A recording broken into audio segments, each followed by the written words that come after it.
The dust cloud from the departing stagecoach filled Grace Owens's lungs as she stood in the middle of the Wyoming dirt road, her carpetbag at her feet, watching in horror as everything she owned in this world disappeared into the horizon without her. "Wait!" she screamed, waving her arms frantically, but the driver either could not hear her over the rattling wheels or simply did not care. She had stepped away for just a moment, desperate after hours of travel, seeking privacy behind a cluster of sagebrush while the driver changed a wheel. Now the September afternoon sun beat down mercilessly as she stood alone on the road between Fort Bridger and Riverton, Wyoming, with nothing but the dress on her back and a single small bag containing her mother's Bible and a few toiletries. Grace pressed her hands to her face, fighting the urge to cry. She was 22 years old, traveling west to take a position as a schoolteacher in Riverton, and everything she needed for that new life had just vanished down the dusty trail. Her teaching certificates, her letters of recommendation, her clothing, her books, the small inheritance her mother had left her sewn into the lining of her trunk. All of it gone. The wind picked up, sending her dark auburn hair whipping around her face. She looked in both directions along the empty road. Fort Bridger lay somewhere behind her, but they had been traveling for hours. Riverton was still a day's journey ahead. The landscape stretched endlessly in all directions, rocky hills dotted with sage and juniper, the distant mountains purple against the sky. She had no idea what to do. That was when she heard the horse. Grace spun around, her heart hammering. A rider was approaching from the north, moving at an easy pace. As he drew closer, she could see he was leading a pack mule laden with furs and supplies. The man himself was massive, broad-shouldered and clearly muscular even from a distance, sitting his horse with the easy confidence of someone who had spent his entire life in the saddle. He slowed as he approached, and Grace found herself taking an involuntary step backward. She had never seen anyone quite like him. He had to be well over 6 feet tall, with thick dark hair that fell past his shoulders and a full beard. His arms, visible beneath the rolled sleeves of his worn flannel shirt, were corded with muscle. Everything about him spoke of raw strength and self-sufficiency. He looked like he had been carved from the mountains themselves. "You all right, miss?" His voice was deep and rough, but not unkind. His eyes, she noticed, were a startling blue-green, the color of a mountain lake. Grace swallowed hard, trying to gather her composure. "The stagecoach. It left without me, and all my belongings were on it."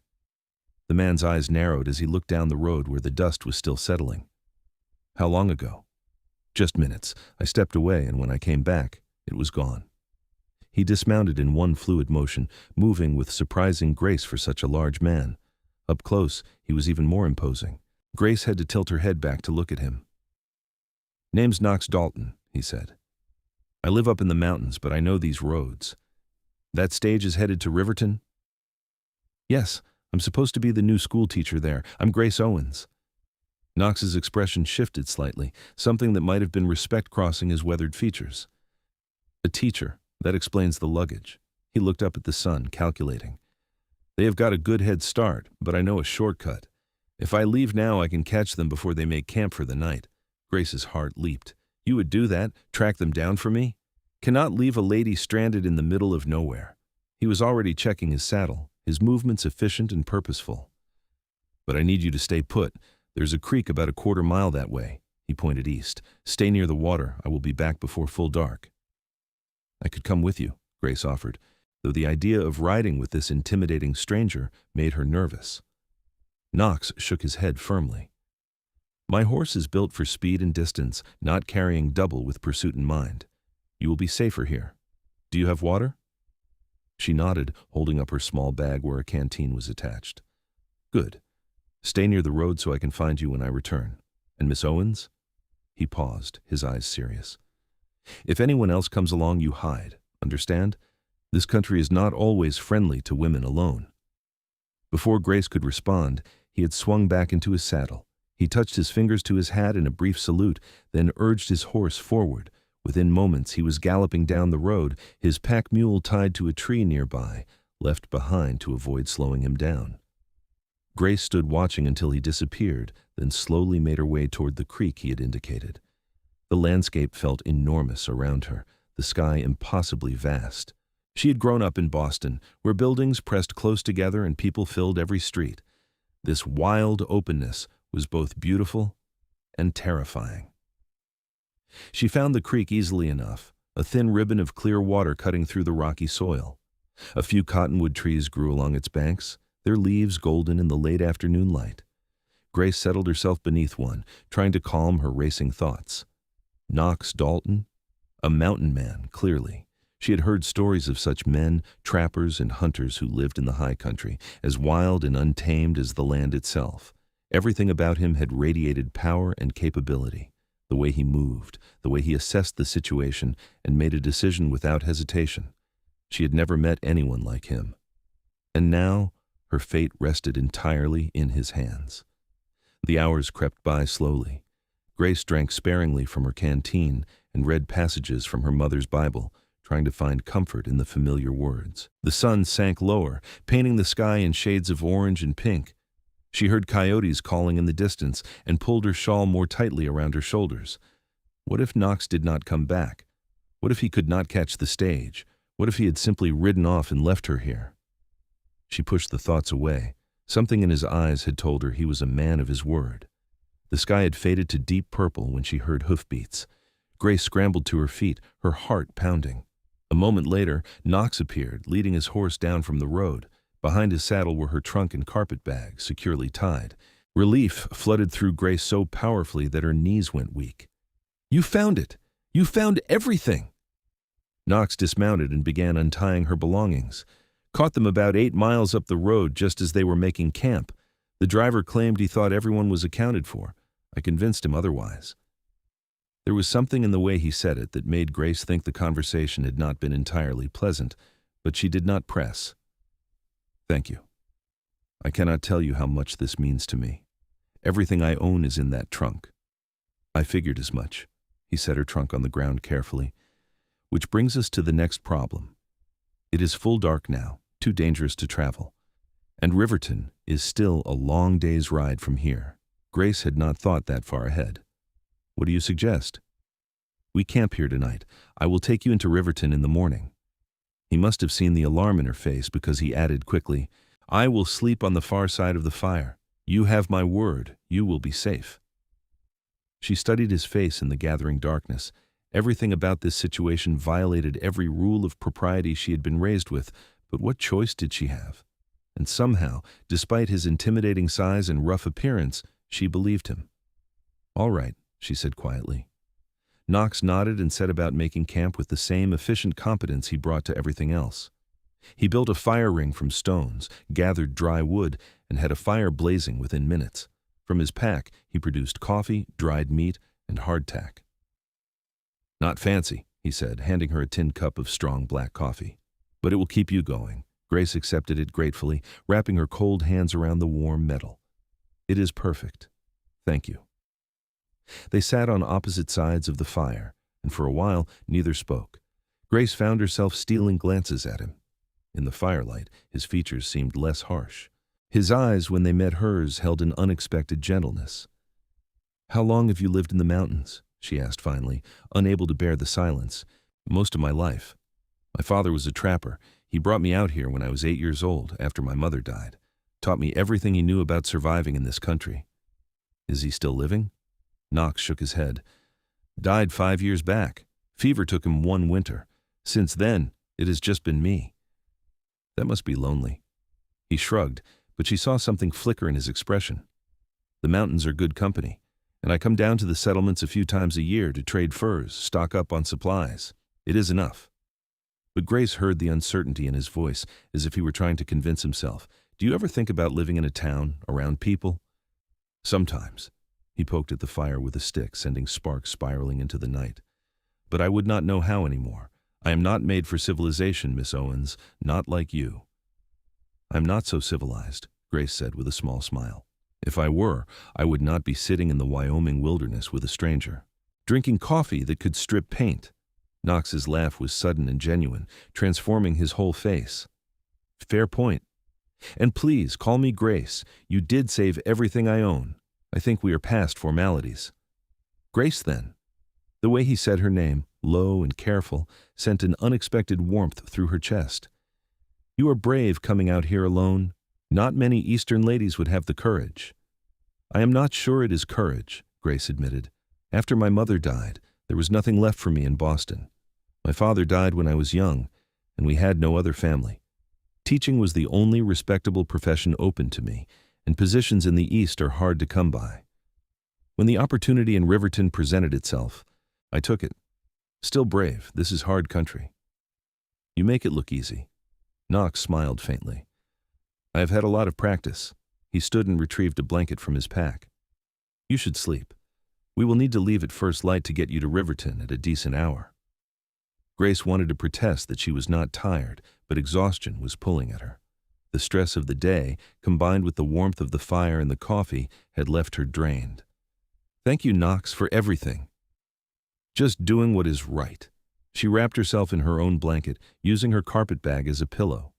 Across the fire, Knox settled himself against his saddle, his rifle within easy reach.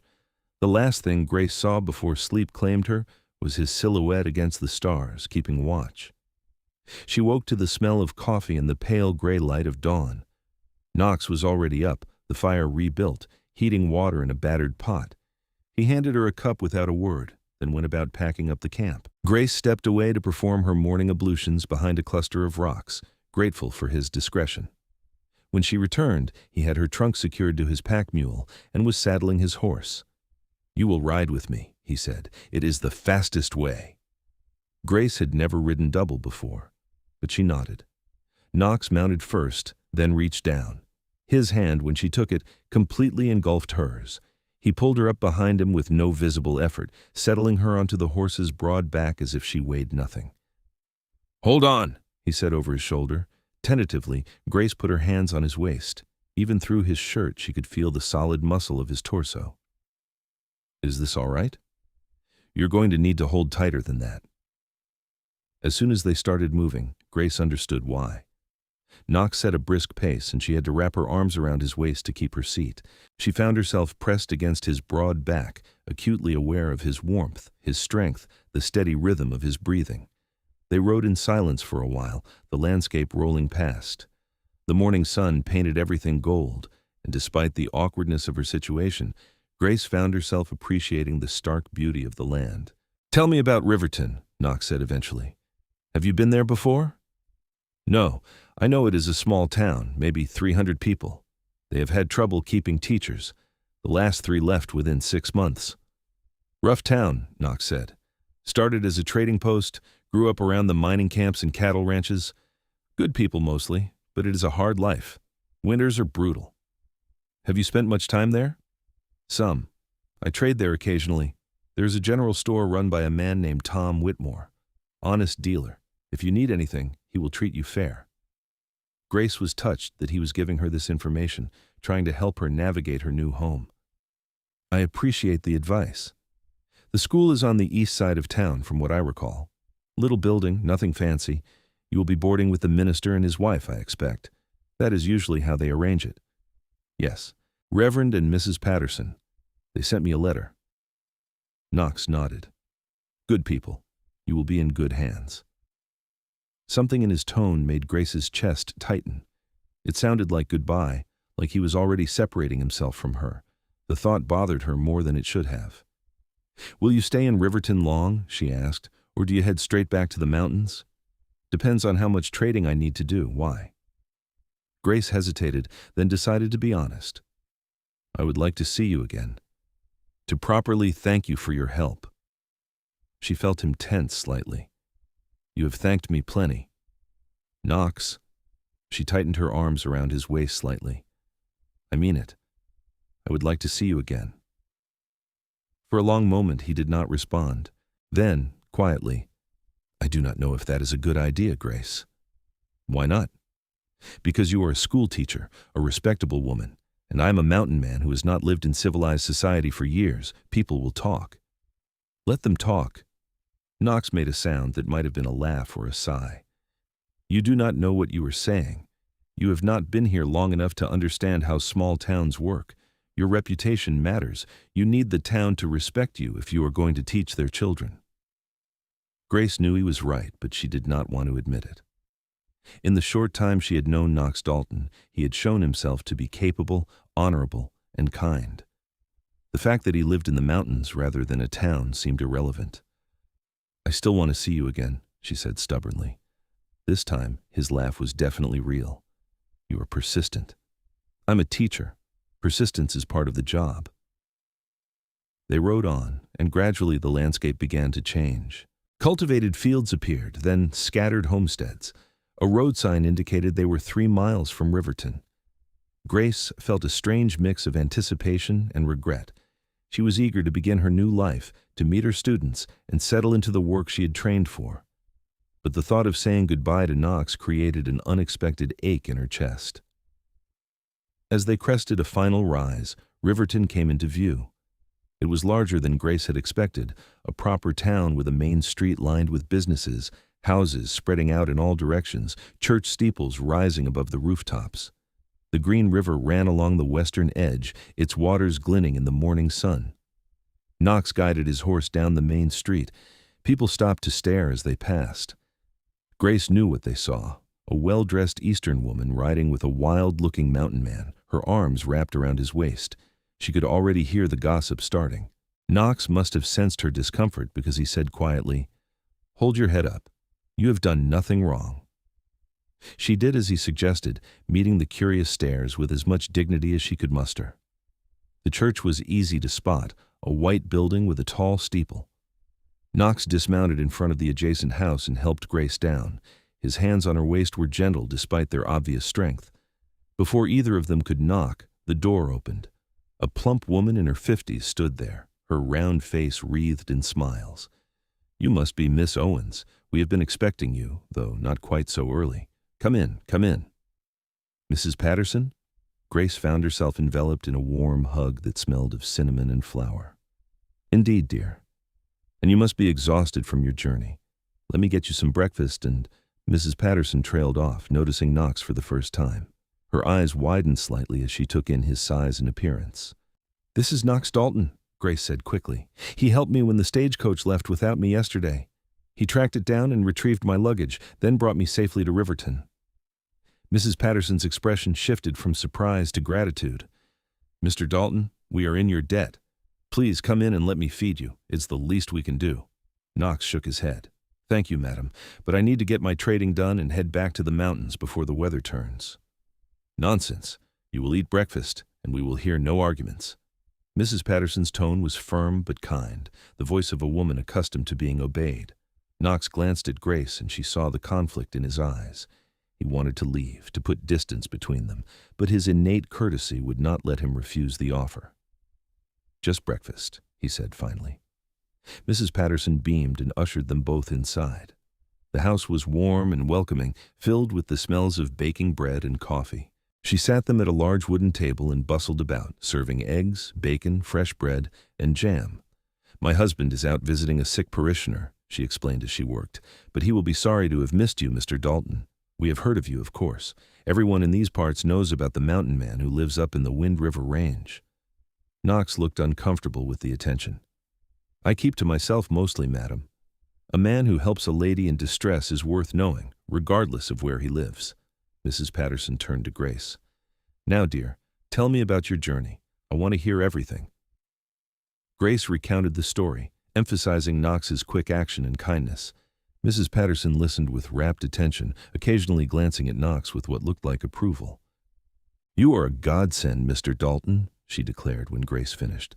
"I shudder to think what might have happened to poor Grace if you had not come along." "Anyone would have done the same," Knox said gruffly, focused intently on his plate. "That is not true, and you know it." Mrs. Patterson refilled his coffee cup. "There are plenty of men who would have ridden past without a second thought. You are a gentleman, whether you admit it or not." Grace watched Knox's face, seeing the faint color rising in his weathered cheeks. He was not accustomed to praise, she realized. He lived alone, did what he thought was right without expecting recognition. The realization made her heart ache for him. After breakfast, Knox brought Grace's trunk and bags inside, setting them in the small bedroom Mrs. Patterson indicated would be Grace's. It was a cozy space with a slanted ceiling, a narrow bed covered in a colorful quilt, a washstand, and a desk by the window. It is perfect, Grace said sincerely. Thank you, Mrs. Patterson. You are very welcome, dear. I will let you get settled. The school board wants to meet you this afternoon, so rest up. When Mrs. Patterson left, Grace turned to Knox. They were alone in the small room, and suddenly she did not know what to say. Everything she wanted to express felt too large, too complicated. Thank you, she said finally. I know I have said it before, but I need you to know how much your help meant to me. I was terrified, and you saved me. Knox shifted his weight, looking anywhere but at her face. I'm glad I was there. Will I see you again? The question came out smaller than she intended. Grace. He finally met her eyes, and the emotion she saw there took her breath away. Longing, conflict, desire, all warring on his face. You do not want to get mixed up with me. You have a new life starting here. Do not complicate it. What if I want to? He took a step closer, and Grace's heart hammered. This close, she could see flecks of gold in his blue-green eyes, the faint scar on his jaw, the way his pulse beat at his throat. You do not know what you are asking, he said, his voice rough. Then tell me. I am not a town man, Grace. I do not know how to be. I live in a cabin 30 miles from here, hunt and trap for a living, go weeks without seeing another soul. That is my life. It is not a life I can share with someone like you. Someone like me? Educated, cultured, you belong in places with books and music and conversation, not in the wilderness. Grace lifted her chin. You do not get to decide what I belong to. Something flashed in his eyes, hot and hungry. For a moment she thought he might kiss her, and she realized she wanted him to. But then he stepped back, putting distance between them. I should go, he said. Grace wanted to argue, to make him stay, but she could see the determination in his face. Will you at least come back to Riverton sometime? So I know you are all right. Knox hesitated, then nodded slowly. I come down every few months to trade. I will stop by when I am in town. It was not the promise she wanted, but it was something. I will hold you to that. A ghost of a smile crossed his face. I believe you will. He turned to leave, then paused in the doorway. Grace, be careful here. Keep your guard up until you know who to trust, and if you ever need anything, you can leave word with Tom Whitmore at the general store. He knows how to reach me. Then he was gone, his boots heavy on the stairs, the front door closing behind him. Grace went to the window and watched as he mounted his horse, collected his pack mule, and rode down the street. She watched until he disappeared from view, and even then, she stood there, staring at the empty road. Mrs. Patterson appeared in the doorway. He is a good man, she said gently. Rough around the edges, but good. I know. Grace turned from the window. I just wish he knew it too. The older woman smiled knowingly.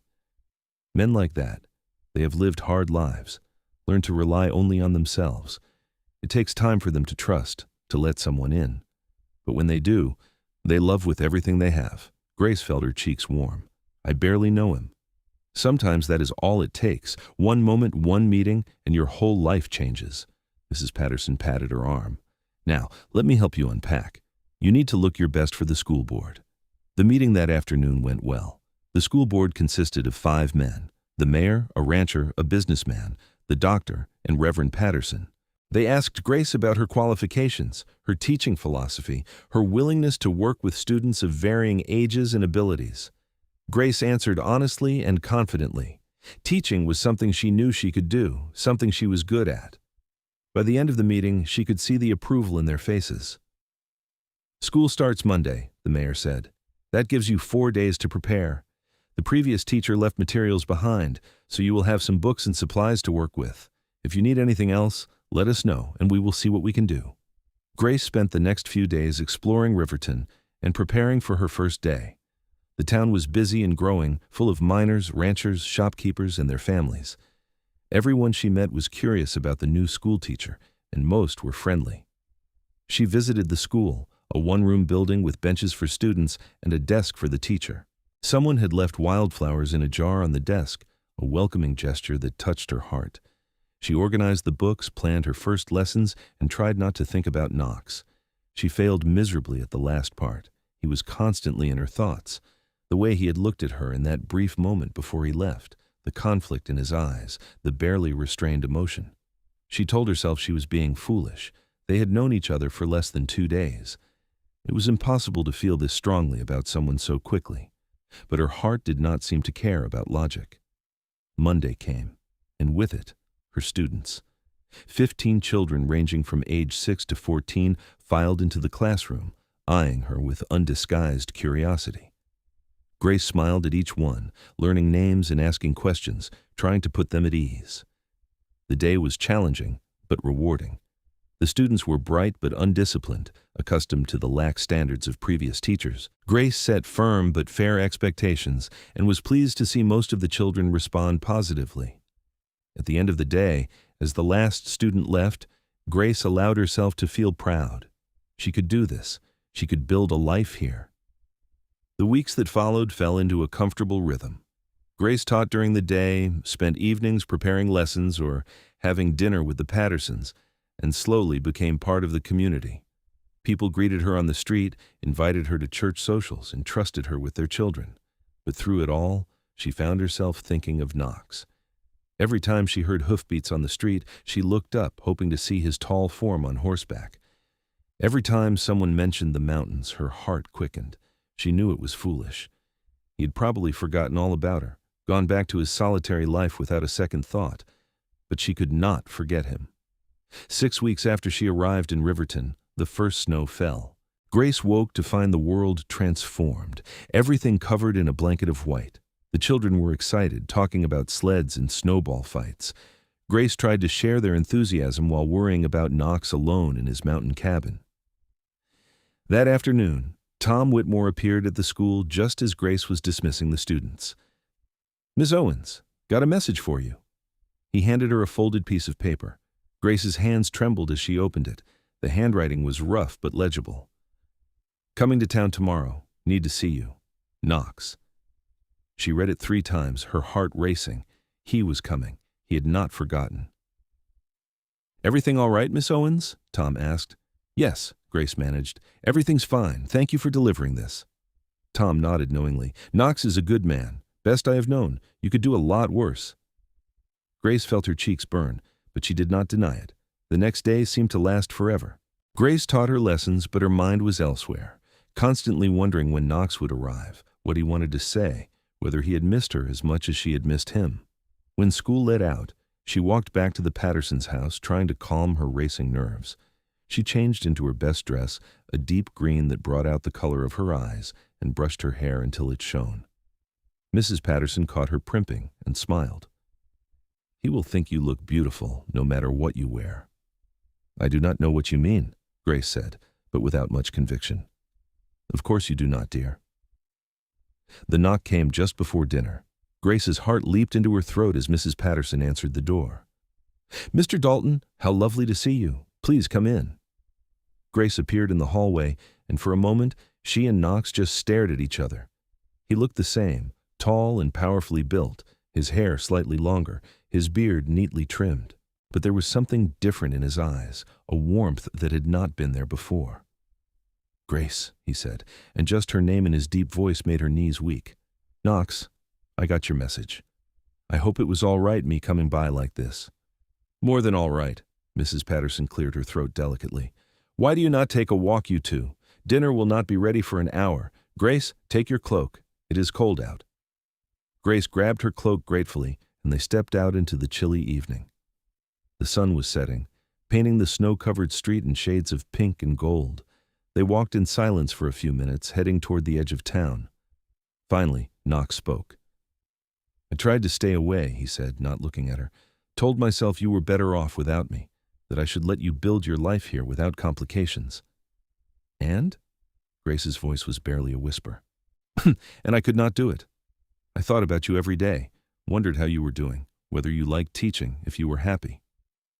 He stopped walking and turned to face her. "I've never felt this way about anyone, Grace. It scares the hell out of me." Grace's heart soared. "I thought about you too, constantly." "This is not going to be easy," Knox warned. "People will talk. They already think I am half wild. Associating with me could damage your reputation." "I do not care." You should care. Your position here depends on the town's respect. Grace stepped closer, close enough to feel his warmth despite the cold air. Knox Dalton, I've spent 6 weeks thinking about you, missing you. I do not care what people say. I only care about seeing where this could go. Knox's eyes searched her face. You are sure? I'm sure.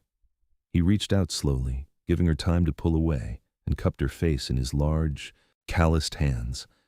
I've wanted to do this since the moment I saw you standing in that road, he said, and then he kissed her. It was gentle at first, tentative, as if he were afraid of frightening her, but when Grace pressed closer, wrapping her arms around his neck, the kiss deepened. His arms came around her, pulling her against his solid chest, and Grace felt like she had come home.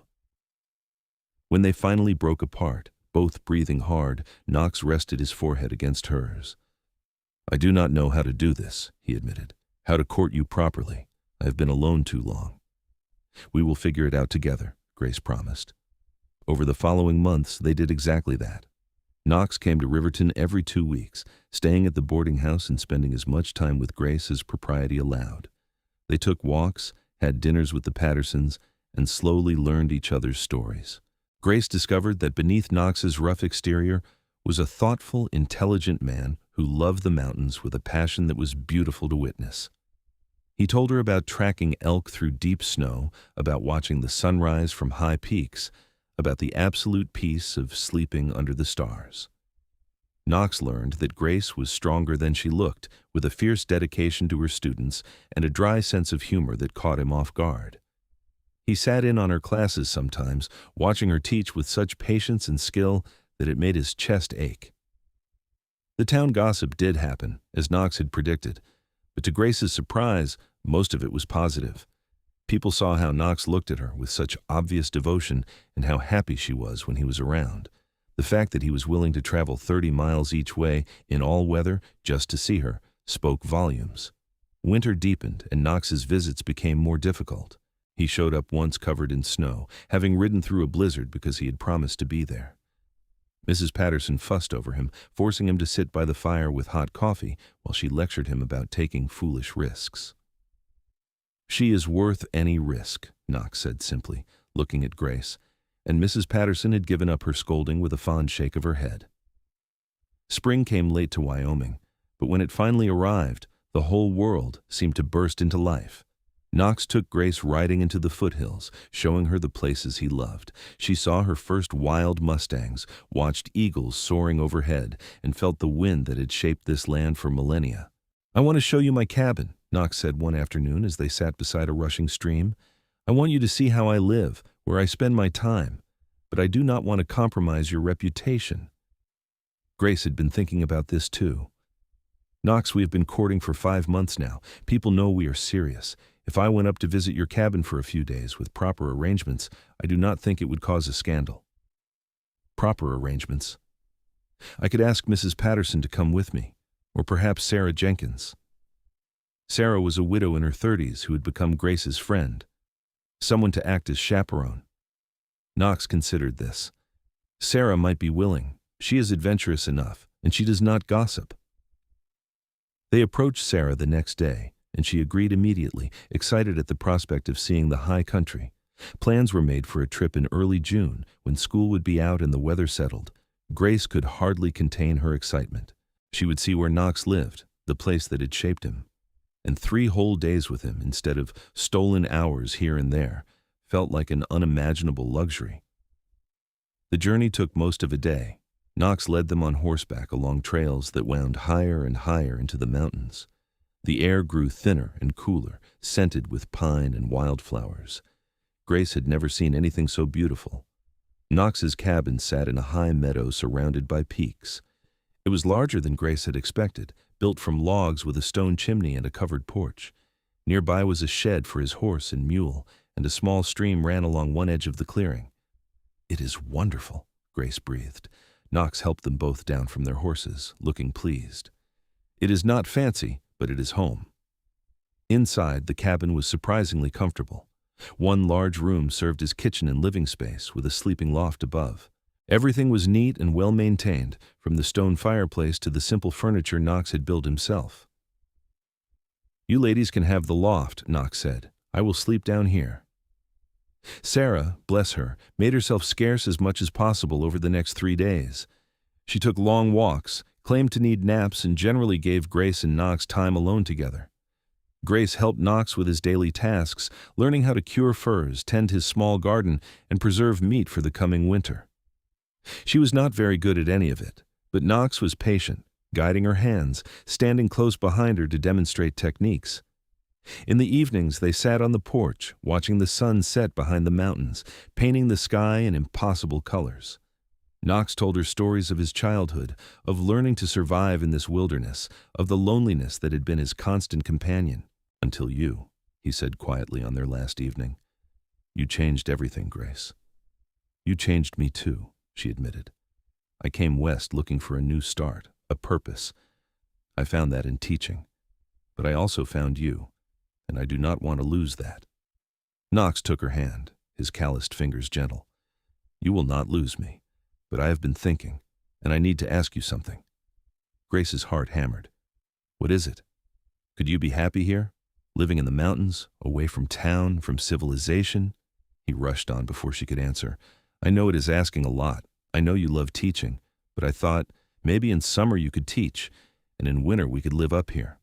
Or maybe I could build a house closer to town, somewhere in between. I do not know how to make it work, Grace, but I know I want to spend my life with you. If you will have me." Tears sprang to Grace's eyes. It was not a formal proposal, not yet, but it was close. "Knox, I would live anywhere with you. The place does not matter. You are what matters." He pulled her into his arms, holding her close. "I love you," he said into her hair. "I should have said it sooner, but I do now. I love you, Grace. I love you too." They held each other as the stars came out, and Grace thought she had never been happier in her entire life. The return to Riverton was bittersweet.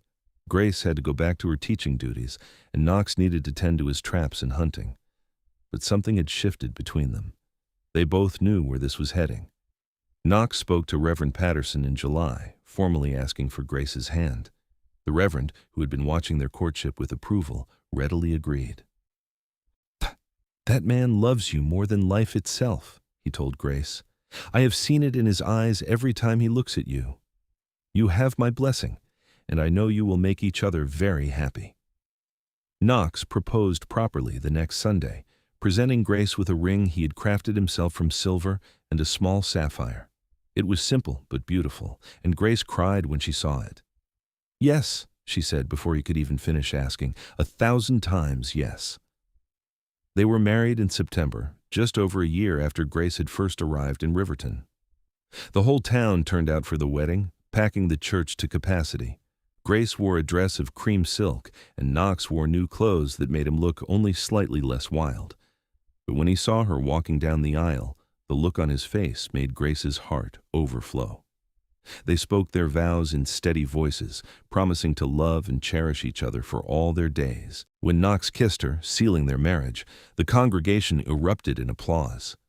The reception was held at the town hall, with food and music and dancing.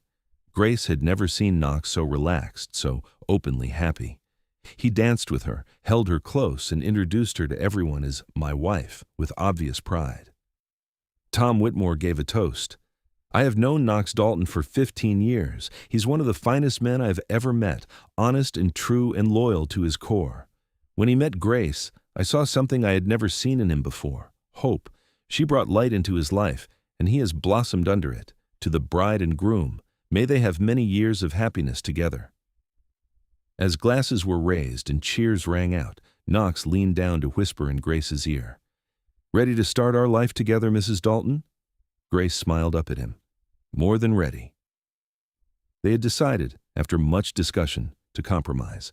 Knox would build them a house halfway between town and his mountain cabin, close enough that Grace could continue teaching, but remote enough to satisfy his need for space and freedom.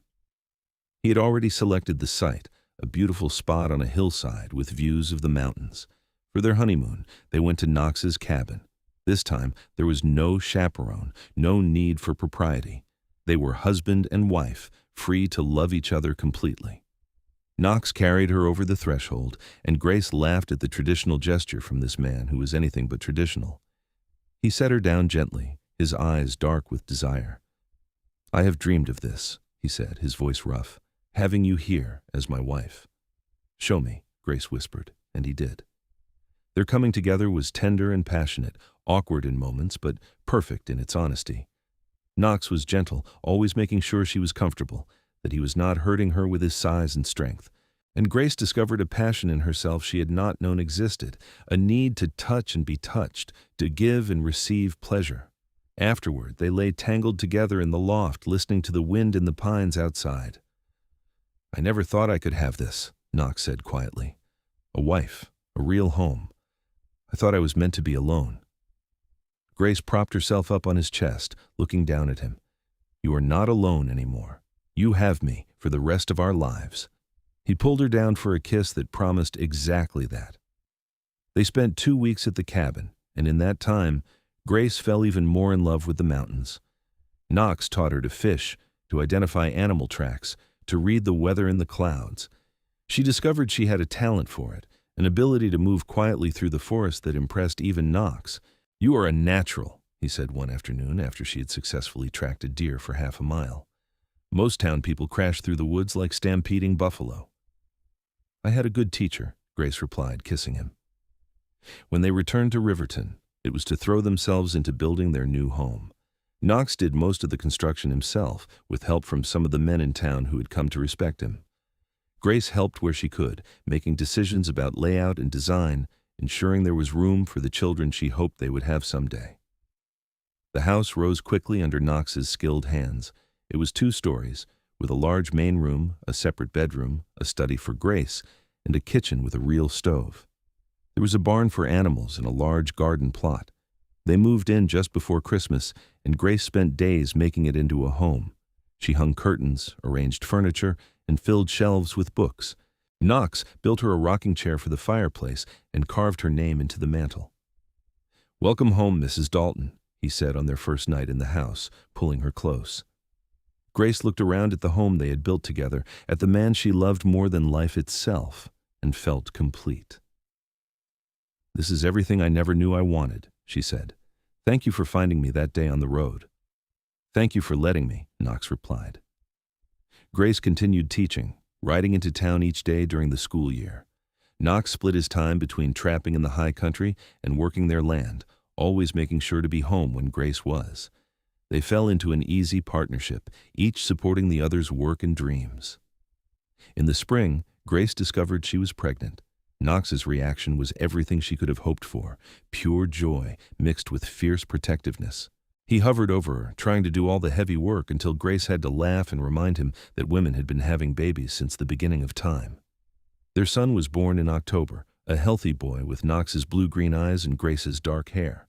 They named him Jacob, after Knox's father. Knox held his son with surprising gentleness, this tiny person cradled in his massive hands. "He is perfect," he whispered, tears running down his weathered cheeks. "Thank you, Grace. Thank you for giving me this." Grace watched her husband with their child and knew she had never been happier.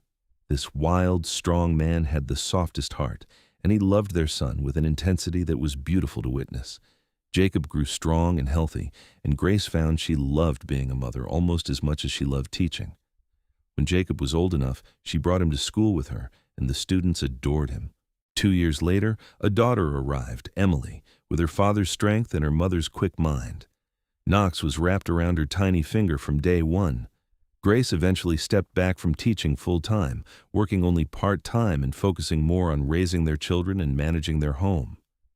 Knox's trapping business thrived, and they were comfortable, if not wealthy. Life was not without its challenges. Winters were harsh, illness struck occasionally, and there were lean years when game was scarce. But they faced everything together, their love growing stronger with each passing season. On their 5th anniversary, Knox took Grace back to the spot where he had first caught up with the stagecoach to retrieve her luggage. "Sometimes I think about what would have happened if I had ridden past that day," he said, holding her hand.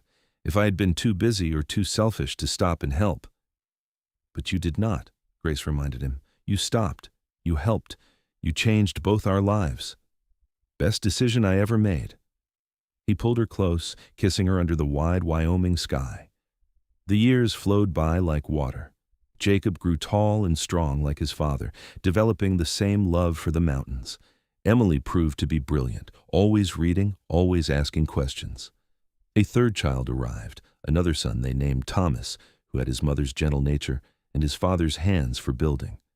Grace taught on and off over the years, always available when the town needed her, but her primary joy came from her family.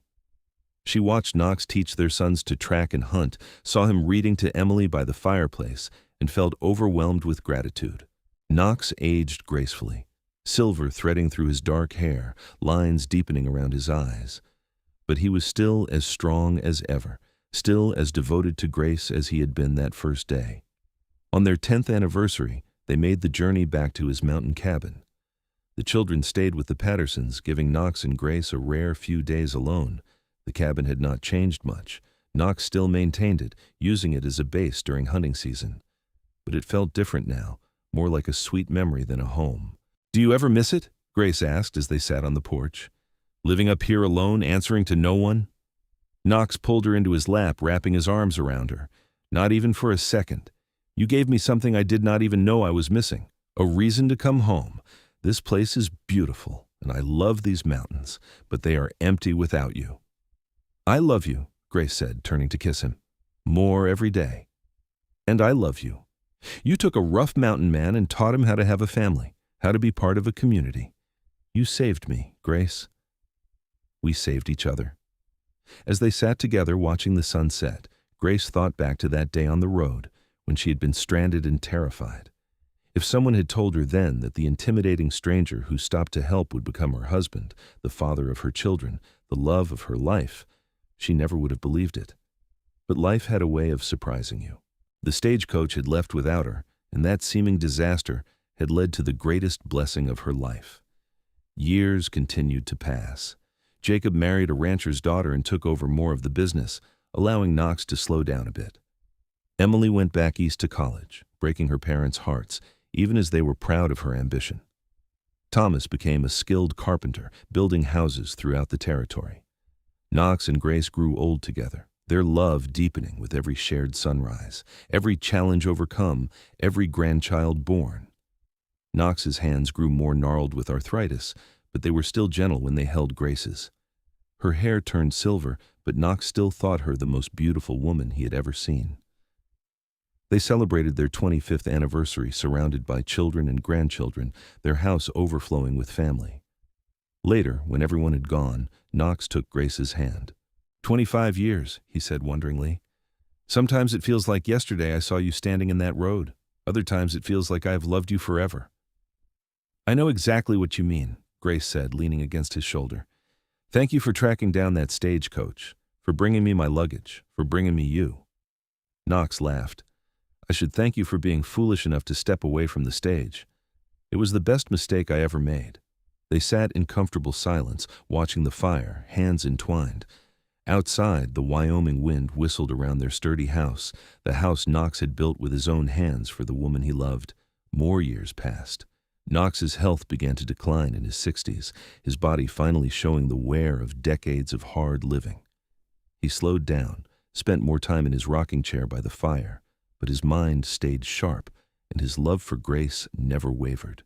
Grace cared for him tenderly, just as he had always cared for her.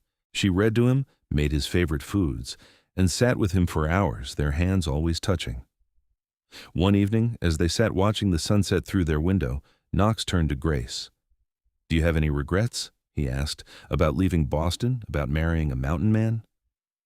Grace looked at him. This man who had been her partner, her lover, her best friend for over 3 decades. "Not a single one," she said firmly. "You gave me everything that matters, love, family, a life full of meaning. How could I regret that?" Knox smiled, the smile that still made her heart flutter. "I love you, Grace Dalton, from that first moment to this one, and every moment in between. And I love you, Knox Dalton. Always." They held each other as the sun disappeared below the horizon, painting the sky in shades of gold and pink, the same colors that had filled the Wyoming sky on the day they met. Knox lived to see his 70th birthday, surrounded by the family he had never expected to have. When he passed peacefully in his sleep a few months later, Grace held his hand, whispering her love one last time. She lived another 5 years, cherished by her children and grandchildren, always talking about the mountain man who had changed her life. She told the story often of the stagecoach that left without her, of the strong stranger who tracked it down and brought back her belongings, never knowing he was also bringing her a future full of love. Grace died peacefully in the house Knox had built, in the rocking chair he had made for her, surrounded by family. Her last words were about Knox, about how much she loved him, about how grateful she was for every day they had shared. They buried her beside him on a hillside, overlooking the mountains he had loved, under the wide Wyoming sky that had witnessed their devotion. Their children and grandchildren gathered, sharing stories about the legendary love between the schoolteacher from Boston and the mountain man who had captured her heart. The house Knox built still stands, occupied now by Thomas and his family. Jacob's children run through the same meadows where Knox taught their father to track. Emily's daughter became a teacher, inspired by her grandmother's legacy. And sometimes, when the wind blows just right through the Wyoming hills, locals swear they can feel it. The enduring love between Grace and Knox, a love that started with a simple act of kindness and grew into something that changed not just 2 lives, but generations. The stagecoach had left without her, taking her luggage and her plans for a simple, predictable life. But Knox had tracked it down, brought back her belongings, and in doing so, had given her something far more valuable. A love that would echo through time, a family that would carry their story forward, and a happiness beyond anything she could have imagined. That day she stood alone on a dusty road, watching her old life disappear into the distance. It was the best thing that ever happened to her.